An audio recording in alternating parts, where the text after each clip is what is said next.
Rob tinha chegado à primeira ilha. Ele estava procurando inutilmente por quase 40 minutos quando os ouviu.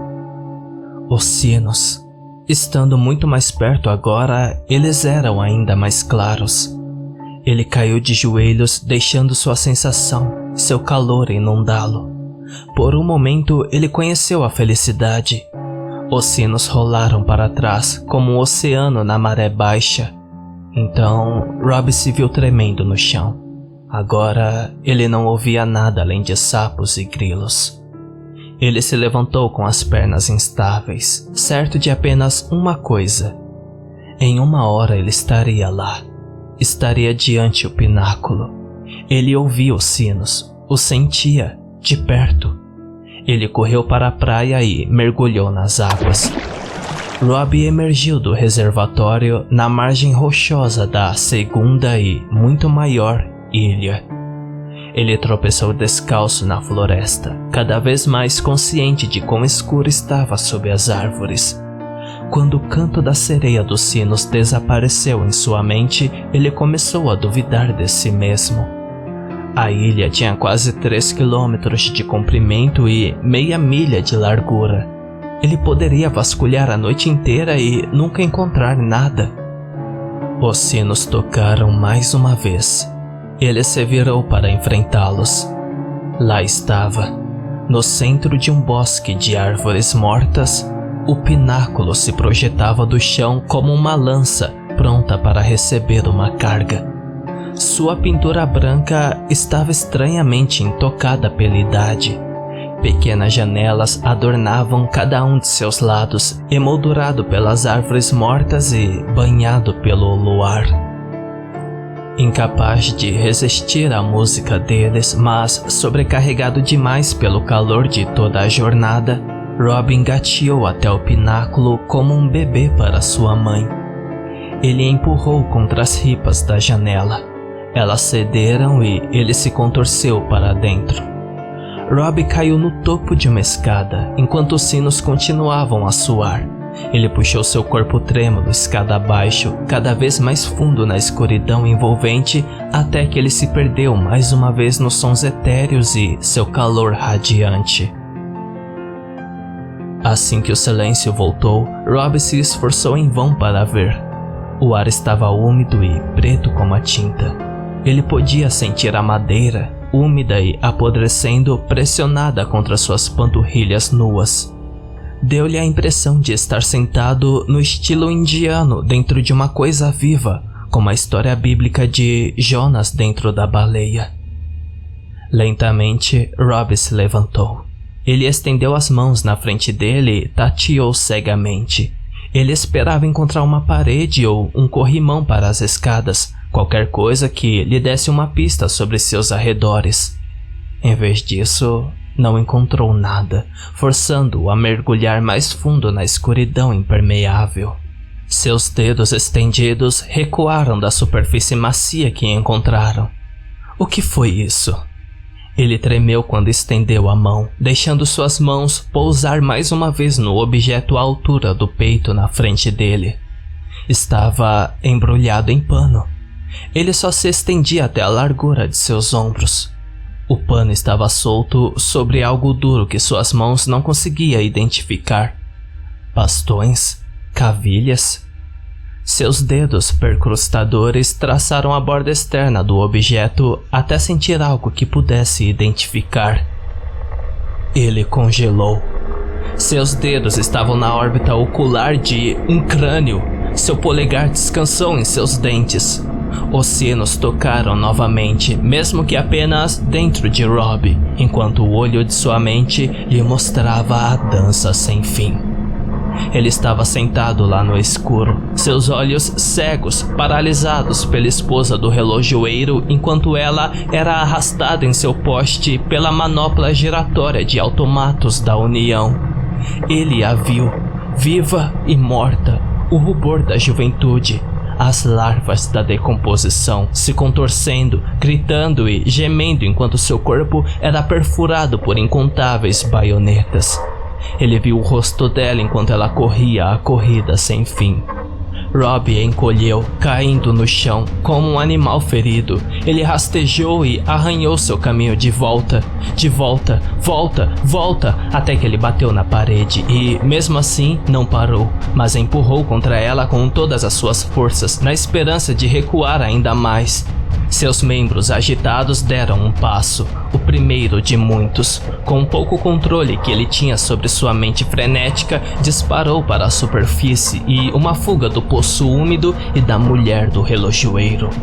Robbie subiu as escadas sinuosas de 4 como um cachorro. Ele abriu o caminho pela janela e caiu no chão. O ar fresco parecia estranho em seus pulmões, como se fosse sua primeira respiração. Ele tomou mais 2 enquanto estava deitado no chão, antes de perceber que, embora não tivesse ideia de que horas eram, ele não poderia estar lá quando os sinos tocassem. Ele correu e nadou e não olhou para trás até estar no meu carro. Flecha colocou o rosto nas mãos. Eu não deveria tê-lo deixado ir sozinho. Então você acredita nele? Tentei dizer isso no tom mais reconfortante que pude, mas acho que saiu um pouco acusatório. Flecha hesitou. Sim, acredito. Eu tinha tantas outras perguntas que queria fazer, mas não achava que Flecha pudesse aguentar. Ele engasgou várias vezes enquanto contava a história de Robbie, e a forma como seus ombros estavam caídos me lembrou da maneira como os pais de Robbie olharam para o funeral de seu filho. Eu deveria ter ido com ele, disse ele sem olhar para mim. Ao sair da casa de Flecha, todos os pelos do meu corpo estavam de pé. Mas naquele momento, por mais que eu quisesse, ainda não estava pronto para aceitar a história do pináculo na floresta. Não pelo valor nominal. Quando estudamos na aula de inglês A Queda da Casa de Usher, no início daquele ano, a Sra. Tornes fez questão de chamar nossa atenção para 2 referências ao ópio de Edgar Allan Poe e para como Roderick Usher representava sintomas de abstinência. Ela explicou que as histórias de Edgar Allan Poe frequentemente incorporavam referências flagrantes e sutis a intoxicantes e alucinógenos, a fim de aumentar a sensação de fantasmagoria e ajudar os leitores mais céticos a suspender sua descrença. Eu sabia muito pouco sobre depressão e, menos ainda, sobre antidepressivos. Mas na época não achava que estava além do campo de possibilidade que o encontro de Robert Keenan com a esposa do relojoeiro tivesse mais a ver com o início súbito de um episódio depressivo maior do que com uma mulher morta. Passei a noite lendo sobre depressivos e inibidores seletivos de recaptação de serotonina. Não havia respostas, mas infinitas possibilidades. Não era inédito que episódios depressivos maiores fossem acompanhados de delírios ou mesmo alucinações. Os transtornos psicóticos às vezes eram menos óbvios em pacientes cujo problema apresentado era a depressão. Alucinações foram efeitos colaterais raros do ISRS. Os inibidores de MAO podem causar a síndrome de serotonina, que pode causar alucinações. E isso foi antes de entrar nas inúmeras interações medicamentosas que, sem saber exatamente o que o Robbie estava tomando, eu não conseguia nem começar a mapear. Eu sabia que Carrie, assustadora, adoraria ouvir todos os detalhes que Flash me contou sobre o pináculo na floresta, mas na terça de manhã eu simplesmente não estava com vontade de rastreá-la. Eu queria mesmo era falar com Aline. A viagem para a escola não tinha sido tão estranho quanto eu pensava. Flecha estava mais quieto do que o normal e eu estava contente em olhar pela minha janela e sonhar acordado com o que eu ia dizer a Aline. Eu me perguntei o que ela pensaria sobre a história de Flecha e se eu deveria ou não encobrir minhas próprias dúvidas. Eu também me perguntei se ela choraria. Eu me sinto envergonhado. Mesmo depois de todos esses anos, admito isso, mas uma parte de mim esperava que ela chorasse. Então, eu teria uma desculpa para abraçá-la novamente. eu poderia ser confiável, reconfortante. A matéria do namorado. Era o tipo de fantasia que me marcava como um macho beta. O tipo de cara que, mesmo em seus próprios devaneios, não conseguia pensar em uma única razão para merecer a garota. Percorri o corredor dos juniores e o refeitório, mas não consegui encontrar a Aline em lugar nenhum. Ouvi de DeLuca que ela disse que estava doente. Passei o resto do dia em desesperança.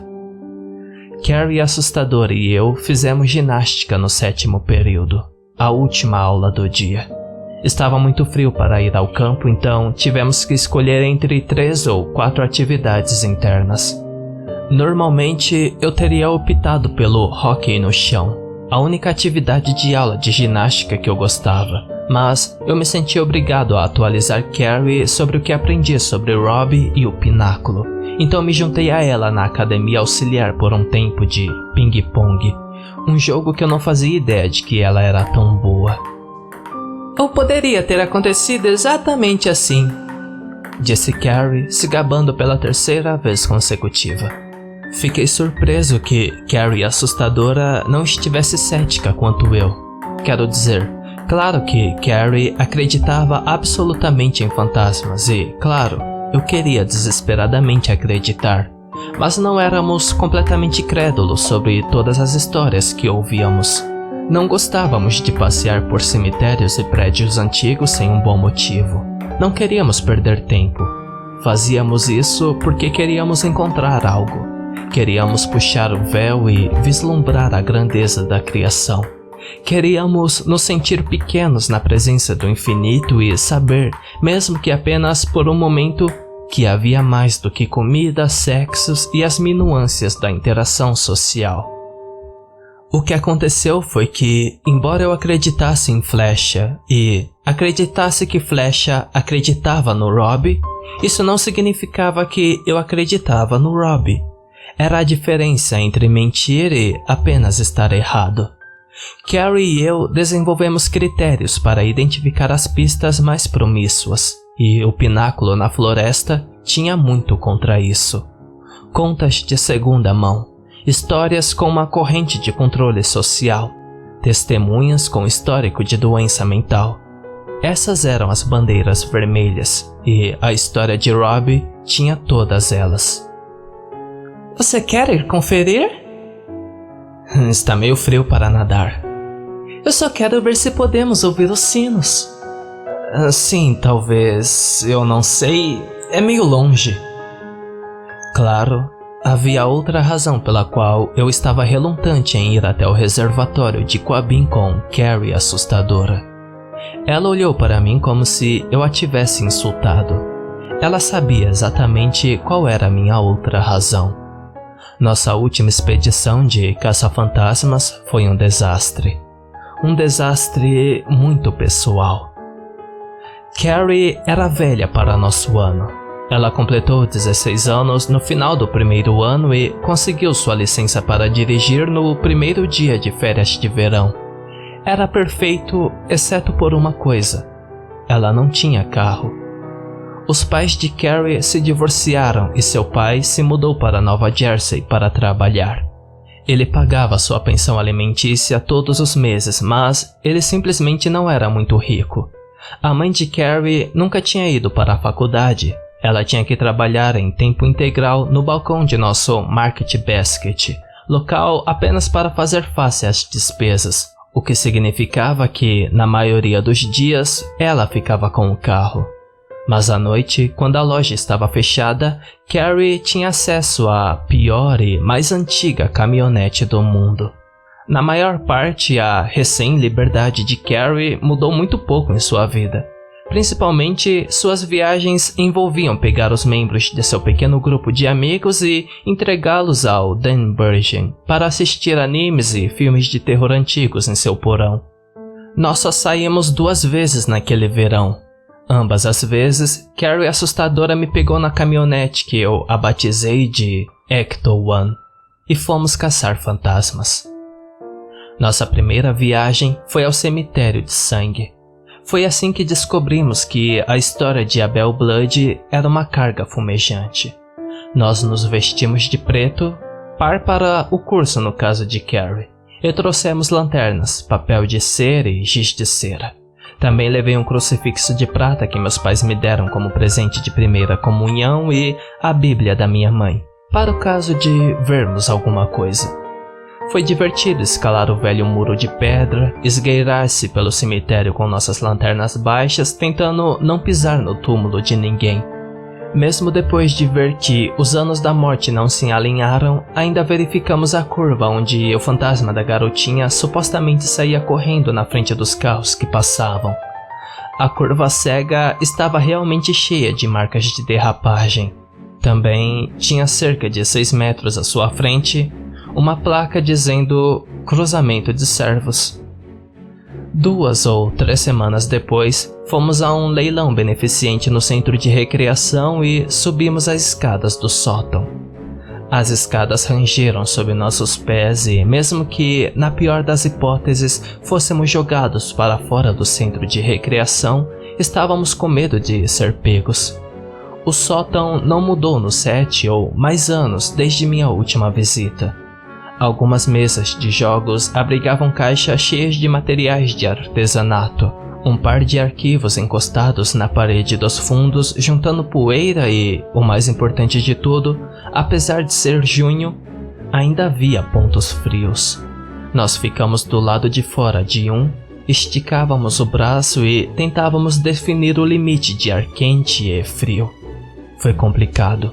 A mudança de temperatura nem foi tão grande quanto eu me lembrava quando eu era criança e não havia arestas duras e finas entre o ar quente e frio. A temperatura parece passar de uma área para outra, como salmoura em um astuário. Experimentei enfiar meu crucifixo no coração do ponto frio e não senti nada. Se alguma coisa, parecia que os pontos frios estavam desaparecendo. Carrie sugeriu que tentássemos conversar com o espírito de Jennifer Winks enquanto ainda podíamos. Dei os ombros. Depois de você.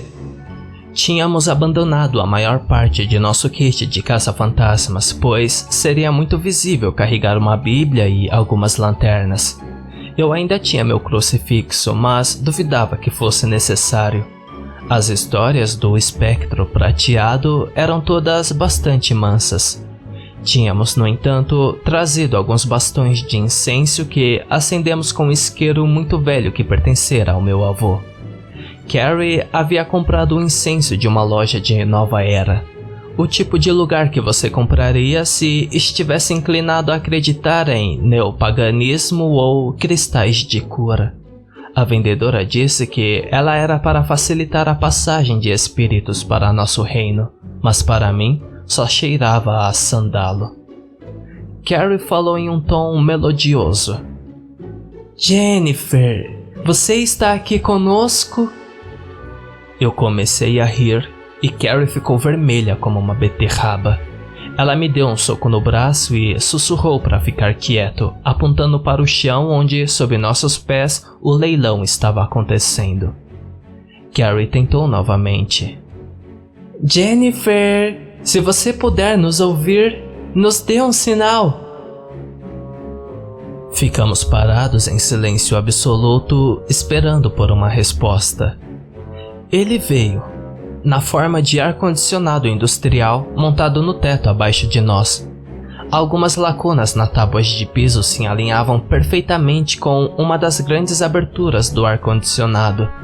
Não conseguíamos parar de rir quando o espírito da Jennifer Winkers devolveu os pontos frios com força total.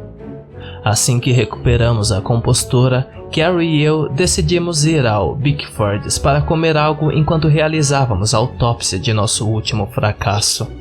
Agora, uma placa de passagem de servos e um ar-condicionado não necessariamente refutaram que o cemitério de sangue e nosso centro de recreação da cidade são assombrados, mas eles certamente nos fizeram sentir um pouco tolos. Então, enquanto eu me empanturrava de ovos Benedict, que eu só tinha recentemente descoberto, e Carrie tomou uma xícara de café, começamos a debater ideias para outras expedições.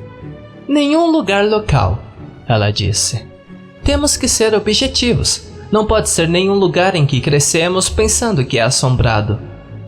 Sei, você simplesmente não quer que ninguém que conheçamos ouça sua vozinha cantando falando com o mundo dos espíritos. Carrie, com raiva simulada, estendeu a mão, pegou uma batata frita caseira do meu prato e jogou em mim. Ela levou muito tempo para se sentir confortável comigo provocando ela. Acho que depois de uma vida inteira sendo ridicularizada sobre seu peso e aparência, a ideia de que era a única maneira de expressar afeto levou algum tempo para me acostumar. Havia alguns lugares em Boston e nos arredores que queríamos conferir, mas a maioria deles eram pontos de referência ou edifícios que ainda estavam em uso. Nenhum de nós estava ansioso para ser preso, principalmente Carrie, que teria bastante dificuldade para entrar na faculdade. Então, Boston estava fora, e a maior parte de Lowell também. Nós descartamos algumas pistas próximas, o cemitério de Gilson Road, que não tinha uma história real em torno dele, apenas uma miscelânea de lendas urbanas aleatórias, e a Dama de Azul em Wilton, que parecia um pouco promissora, mas era avistada com mais frequência durante a colheita luas, que não conseguiríamos até o final de setembro. Eventualmente, nos estabelecemos na Ponte Coberta Eunice Williams, em Greenfield, Massachusetts. Tinha tudo a seu favor: uma morte traumática, avistamentos consistentes e sem ar-condicionado. A única desvantagem era que, para nós, Greenfield era uma viagem sólida de 2 horas em cada sentido. Isso se as direções do MapQuest estivessem atualizadas. Um grande C. Não voltei a ver Carrie naquele verão. A vida acabou de atrapalhar. Para Carrie, foi difícil contornar a agenda de sua mãe, especialmente depois de um pequeno acidente que ela teve ao sair de um espaço no shopping, resultando na perda de seus privilégios de dirigir por 1 mês. Enquanto para mim, foi a piscina que os pais de Christy McDowell colocaram em junho. Embora meus sentimentos por Christy e nossas outras amigas em comum fossem principalmente platônicos, eu tinha 15 anos e elas estavam de biquíni. Em comparação, a caça-fantasmas não parecia tão emocionante. Sabendo como meus colegas se sentiam sobre ela, nunca convidei Carrie para ir junto.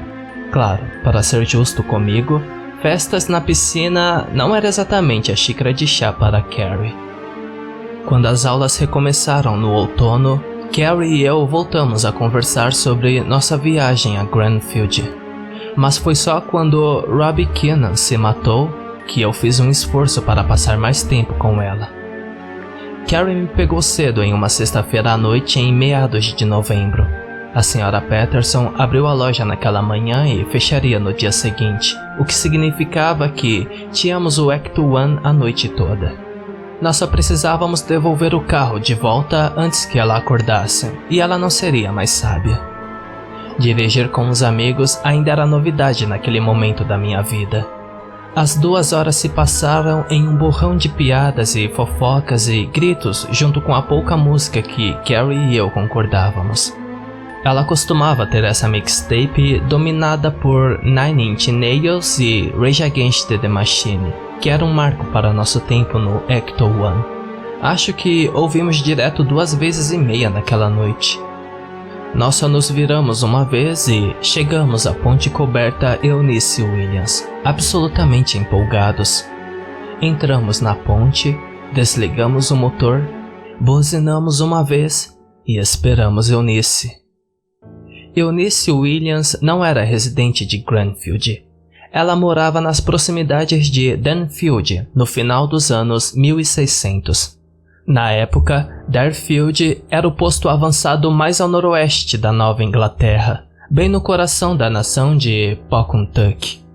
Antes que os colonos chegassem a Darfield, o Pocumtuck já havia sido enfraquecido por doenças europeias e pela guerra com o povo Mohawk. Quando os colonos e Pocumtuck entraram em conflito por recursos, os colonos expulsaram facilmente o restante de Pocumtuck de suas terras. O Pocumtuck, no entanto, não estava pronto para admitir a derrota.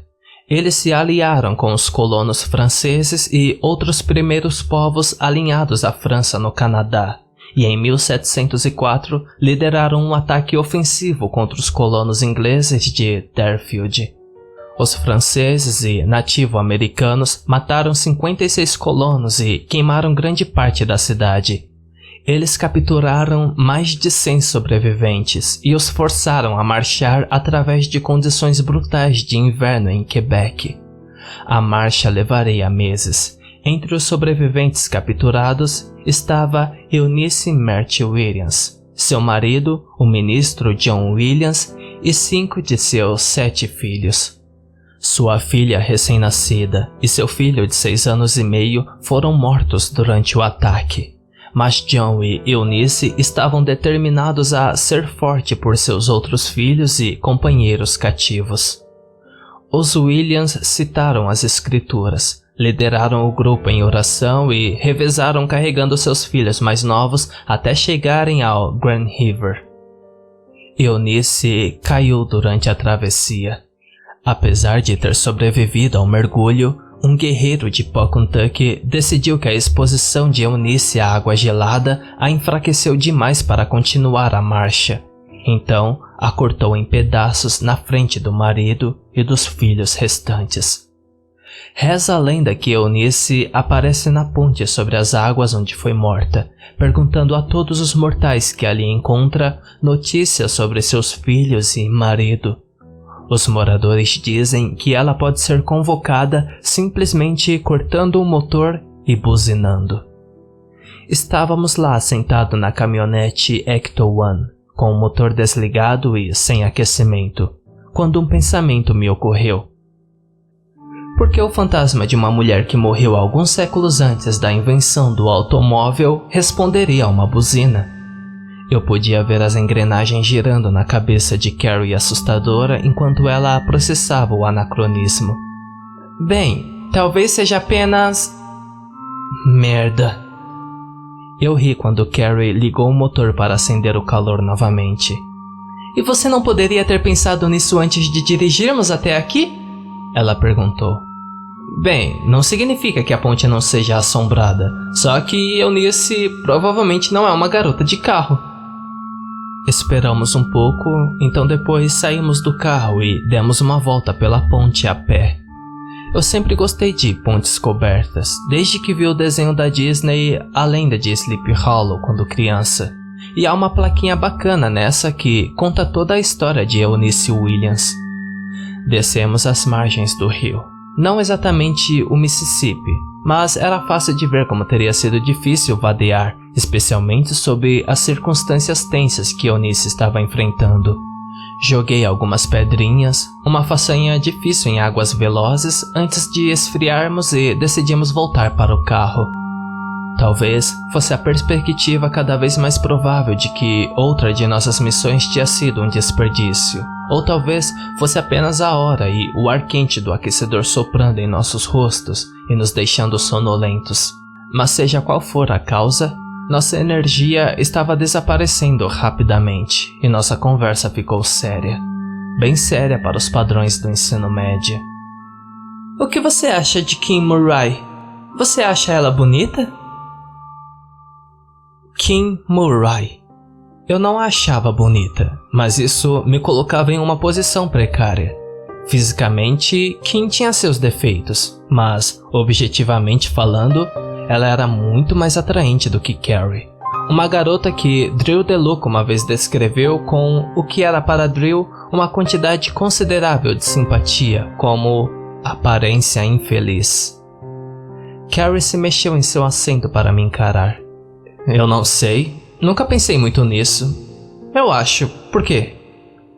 Nós estávamos na casa de Dan outra noite e ela estava falando sobre o quanto ela gosta de saber que os caras se masturbam enquanto pensam nela. Sim, eu acho que este seja um tópico de conversa que eu não queira seguir. Carrie grunhiu baixinho. Foi o que eu disse. É meio nojento. Houve uma pausa, quando Carrie falou novamente. Sua voz ficou presa na garganta. E então Kim disse: Bem, Acho que você tem sorte, Carrie, de não ter que se preocupar com ninguém fazendo isso por você. Minhas bochechas queimaram de vergonha. Eu não sabia o que dizer. Nunca imaginei que Carrie compartilharia suas inseguranças sexuais comigo. Em parte porque nunca pensei nela em termos sexuais. Em algum nível, acho que nunca foi totalmente processado para mim que Carrie era mesmo uma garota, como Aline ou Christy. Isso não quer dizer que eu estava confusa sobre sua identidade de gênero, mas porque eu a achava pouco atraente. Minha mente a neutralizou, a reduziu significativamente como ser humano. Carrie começou a chorar e eu me inclinei para abraçá-la. Ela deixou alguns soluços abafados em meu ombro enquanto eu acariciava suas costas largas. Em algum momento ela parou de chorar. Levei um segundo para perceber, mas o que eu pensei que era ela respirando estremecendo ou talvez apenas uma bochecha coberta de lágrimas deslizando sobre minha pele, era na verdade Carrie beijando meu pescoço. Eu queria pular no banco de trás, me afastar de Carrie e recuar para o recesso mais distante do Ecto One. Eu queria abrir minha porta, correr para a casa mais próxima e exigir que seus ocupantes me permitissem tomar um banho. Mas eu não podia fazer isso. Por mais revoltado que estivesse por minhas ações e intenções terem sido mal interpretadas, Carrie ainda era minha amiga. Ela estava vulnerável e ela não merecia isso. Eu congelei, esperando que ela percebesse que eu não estava retribuindo. O aconchego e os beijos continuaram. Acho que não. Ou talvez não tenha percebido que isso era uma bandeira vermelha. Nunca falamos sobre o que aconteceu em Grandfield, mas, de qualquer forma, ela precisava de um sinal de pare mais claro. Eu coloquei minhas mãos em seu ombro e gentilmente me afastei dela. Ela entendeu a mensagem. Eu não penso em você assim. Eu tive problemas para cuspir. Ela assentiu. Somos apenas amigos, ok? Eu disse. A volta para casa foi uma das mais longas viagens de carro da minha vida. Carrie não ligou o rádio.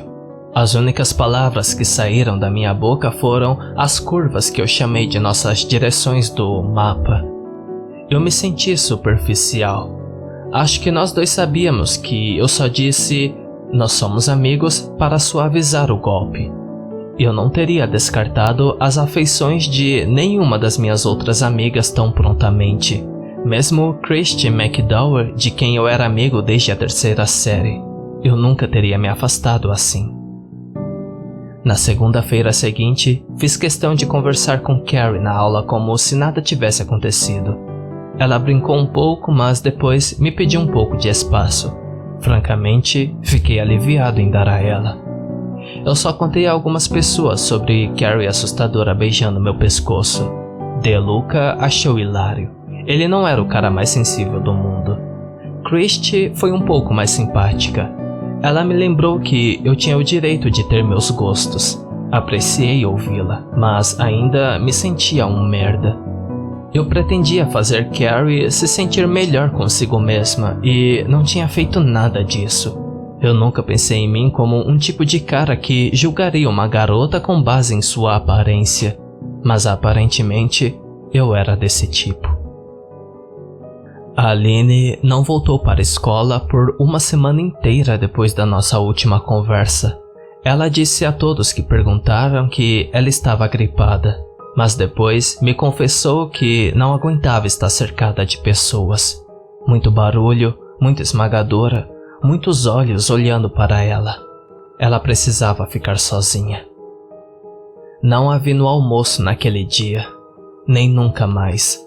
A ansiedade que ela sentia por estar cercada de pessoas era pior quando ela estava tentando comer.